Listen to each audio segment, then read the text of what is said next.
Well, Africa, telecommunications products provider Poynting has reported a rise in basic earnings per ordinary share that from 8.18 cents to 10.48 cents per share. On the line now, we've got CEO Andre Fourie for some more analysis and some more insight into what's going to drive earnings going forward. So thanks so much for joining us today, Andre. Let's just take a look at your most important clients right now, the defense sector, because very interesting when you look at the advances that are taking place from a technological perspective when it comes to defense communications. That bodes well for the demand for your products. So talk to us about how you're capitalizing on the growth in innovations in defense right now and how you see your business position specifically to feed into products demanded from the sector.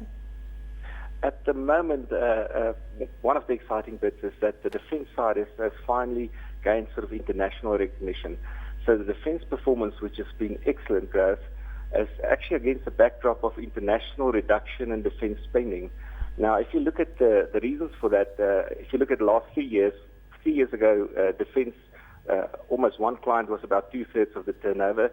2 years ago, it was about 3, and this year, I think we're counting about 8 or 9 clients making up 2/3 of the turnover. So they've increased their client base tremendously, and almost all of their clients are international. In other words, multinational sort of system integrators.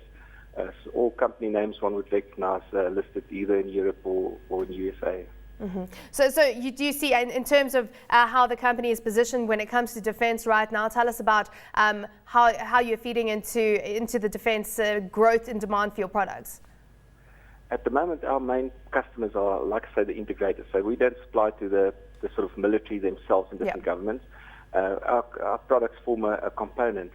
And like I say, defense officially, I think we're about 70% export, but the truth is about 95% of the products actually land up in the outside world, outside of South Africa. Yeah. And at this stage, even though most of these companies are seeing some decline, the product range has somehow differentiated itself for long enough, because this is a market where it takes, I would say, almost 10 years to gain sort of acceptance. The people very strict requirements in terms of quality, performance, and so forth. And I think they've just crossed that hurdle. In other words, where we go to shows now, we no longer have to walk around. People actually come to our stands and recognize us as one of the leading suppliers of components in that area. Yeah. And the policy we follow is the commercial side has reached that same point, and we're trying to continuously get new business areas. So while we've got performing ones, we're trying to build on new ones, because we recognize that you can't ever rely on just one sector to give you growth for a very long period. And of course, changes when it comes to technology certainly shaping your company right now. One of the changes in the telecommunication space is how we get our coverage, and of course we're moving from these big base stations to micro base stations, and that's an area that you're investing in specifically. So to tell us around your investment, how much you're investing into this new growth area when it comes to telecommunications, and why you see that as a growth point specifically for the business. If you look at telecommunications, at the moment the biggest driver is what people call 4G LTE. In other words, it's cellular data. Where cellular data was sort of, in the beginning, a gimmick for people to have some kind of access to the internet on the go, this has become a fairly mainstream technology. In other words, you're finding that the wireless technologies are moving so fast that it's actually overtaking many of the landline technologies, such as ADSL, for example. Yeah. What's also happened is, in order to get these speeds, you actually need very complicated antenna systems. So even though they need to stay low cost, they have to be fairly advanced. And this is just played in our hands. I mean, we could not have foreseen this 5 to 10 years ago. But now antennas are actually a pretty fundamental part of getting fast internet. One of the other aspects is that you need to build more base stations, not because of coverage, but because of capacity.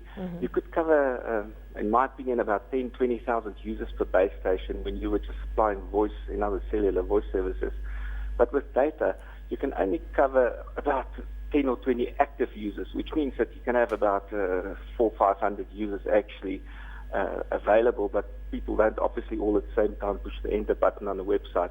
But it does mean that you have to go a factor of 10 or more up in terms of your base stations.